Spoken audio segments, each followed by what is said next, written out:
and the Treasury to determine what that exit, dignified exit, would entail.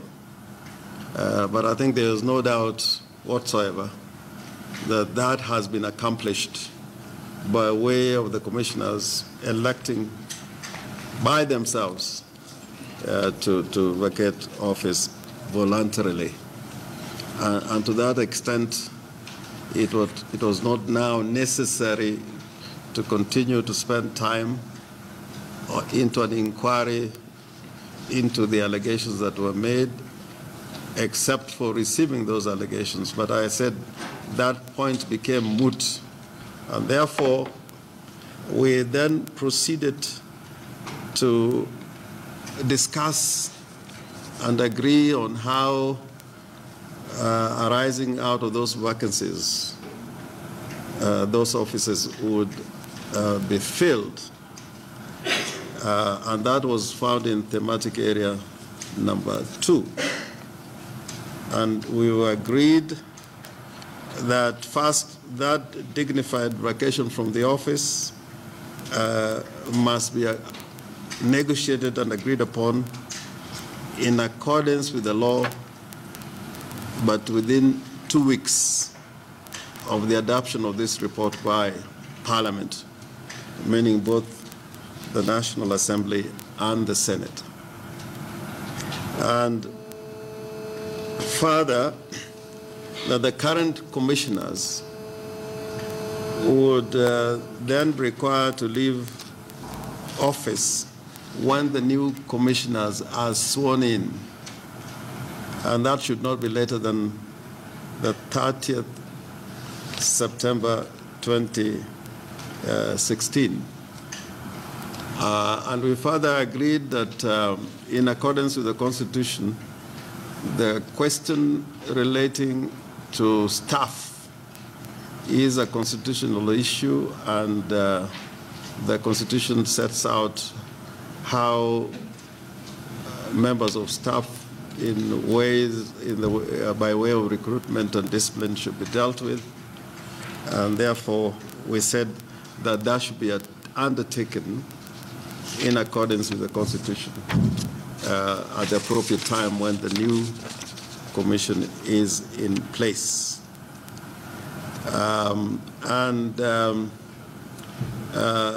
The sticking point now, before I yield to the co-chair, was the question of the commission itself, the size of the commission in terms of the number of commissioners. And we've agreed that we are going to reduce the number of commissioners to 7. Currently, the Constitution says that the number should be a minimum of 3 and a maximum of 9. According to the Act that is in place, the commissioners are required to be 9, and their terms is that they should serve full-time. So we said they are going to be 7, and they are going to serve full-time. And further, in relation to the commission, we have said that there should be the roles of the commission and the secretariat set out clearly by way of legislation. And this is going to be borne out by the bill that we should shortly approve together with the report. And we agree that there should be the roles of the commissioners, which is in the area of strategy, policy and policy direction, and oversight.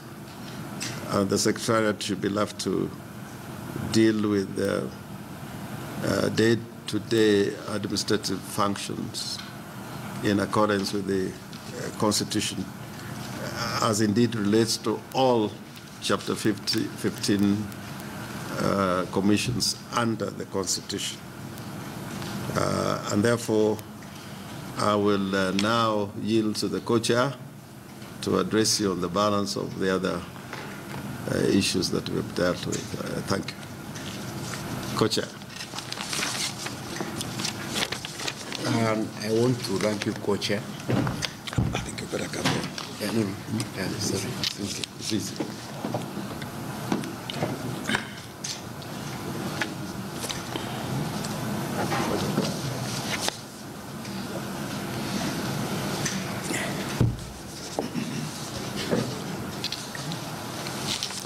Ladies and gentlemen, first, thank you for coming this afternoon for this press briefing. At the very outset, let me thank my co-chair, Senator James Orengo, and the members of this select joint parliamentary committee of both the National Assembly and the Senate for doing what I think one of them described as making the impossible possible. At the beginning, we were not sure whether we would get where we are this afternoon, and I really want to thank the members. We have a wonderful team here. These 30 days we've been working together. We have become friends. We have become very good colleagues and workmates. And indeed, it is that spirit of comradeship that has made this task possible.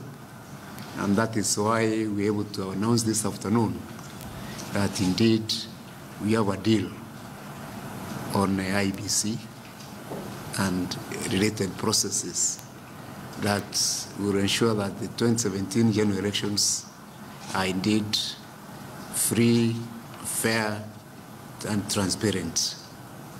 I think the work of the committee should be seen in its broadest possible sense, because although we are required to look at IEBC and the electoral institutions and processes, what we are really doing is trying to ensure that there is peace and stability in this country as we go into the next elections and beyond. Because you look at the past, you have seen our economy is always affected during the election year.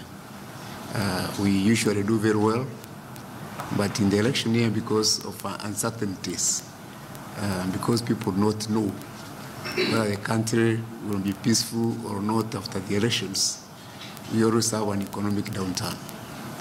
So the work of this committee was indeed to put systems and processes in place to ensure that this country remains peaceful as we conduct the elections in 2017. And I think we have done a great job.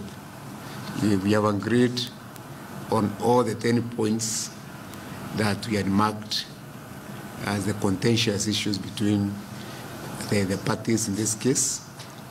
And the most sticky ones are the ones which we have finally resolved today, which is regarding the new commissioners. My colleague has taken you through what we have agreed on regarding the no fault dignified exit of the current commissioners, and indeed we made no finding of fault as far as the commissioners were concerned, but we thought that it is in the public interest, it is in the interest of this country for them to voluntarily vacate office so that we can have an independent electoral commission which Kenyans have confidence in. And that is what this committee has been negotiating. Regarding the new commissioners, these are the recommendations of the committee. One, the committee recommends that the number of commissioners of the Independent Electoral and Boundaries Commission be 7, and that the commissioners serve on a full-time basis.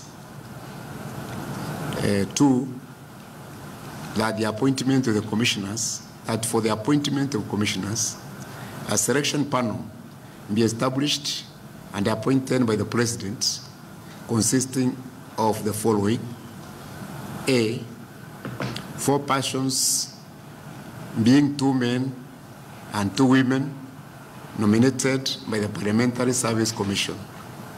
B, 1 person representing the Kenya Conference of Catholic Bishops, the KCCF. C, 1 person representing the National Council of Churches of Kenya, NCCK. D, 1 person representing the Evangelical Alliance of Kenya.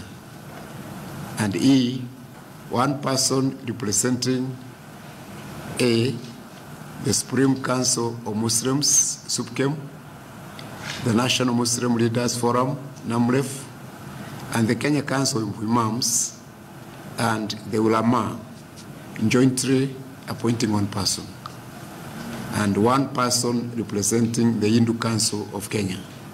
So 5 of the panelists will be appointed by those religious organizations. Then the Parliamentary Service Commission, which we have said will appoint 4 people, 2 men and 2 women, will also provide secretarial services to the selection panel.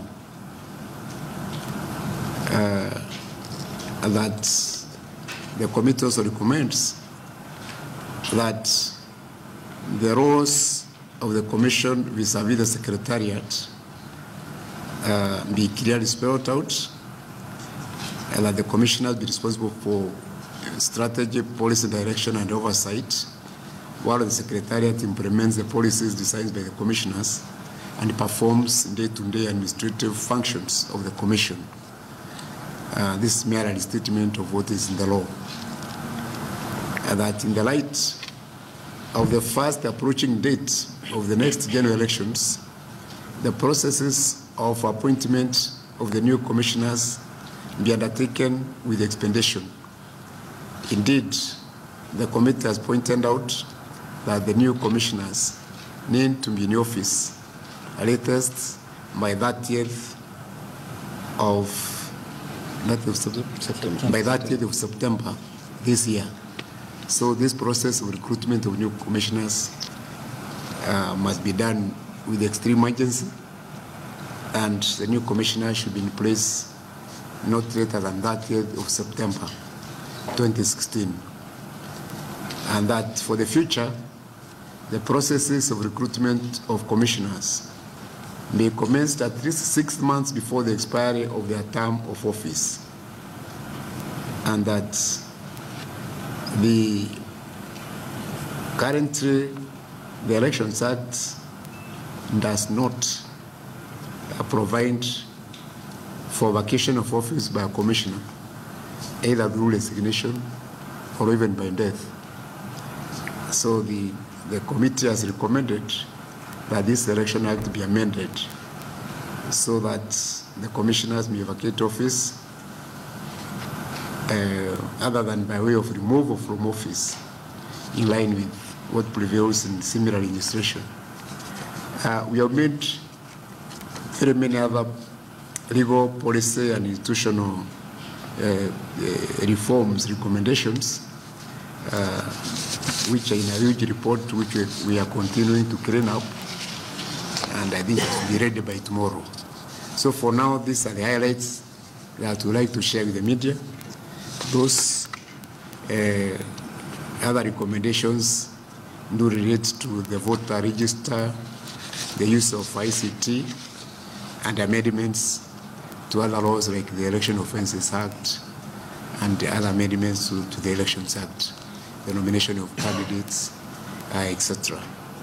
I think I could just mention briefly that the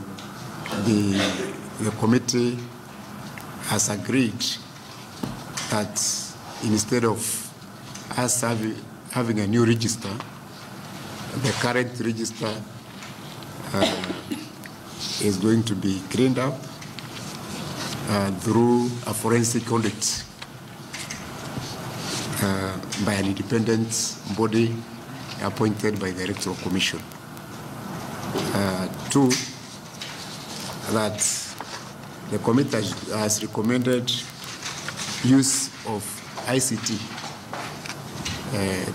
through the BVR, the biometric voter registration, BVIs, the biometric voter identification, and also use of ICT in the transmission of results. So in the entire electoral processes, we are going to use ICT, and the committee has recommended that this integrated ICT system be acquired by the Commission at least 8 months, before the elections, so that there could be training and testing of the system, before it is used in the elections. Regarding the nomination of candidates, the committee has agreed and recommended that indeed, upon request by a political party, the IEBC be involved in the supervision of the party nominations, and that party registers be used in all the nominations by political parties, and that the names of all the candidates to participate in the elections from various political parties be published at least 14 days before the nomination date, and that there will be no party hopping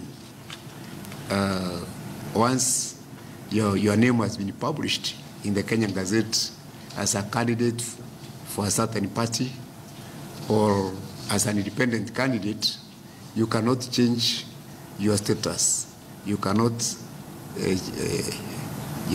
move from one party to another, or move from being an independent candidate to a party-sponsored candidate, or move from being a party nominee to an independent candidate.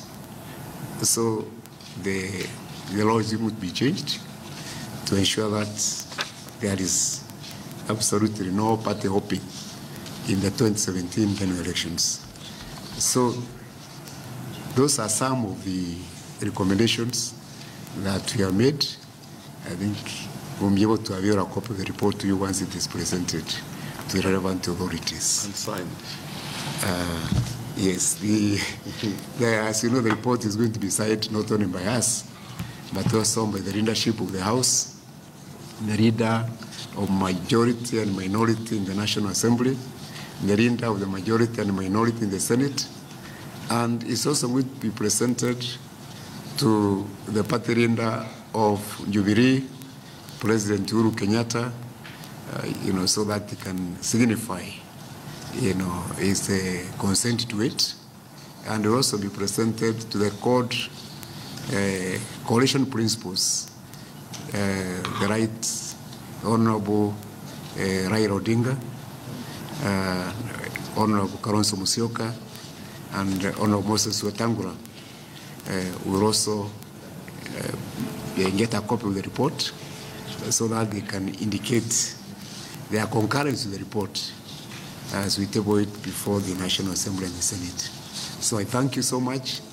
That's the highlight we can give you for today. We would like to request you to give us space because we have a little more work to do, just to cross the T's and dot the I's in your report. Thank you so much.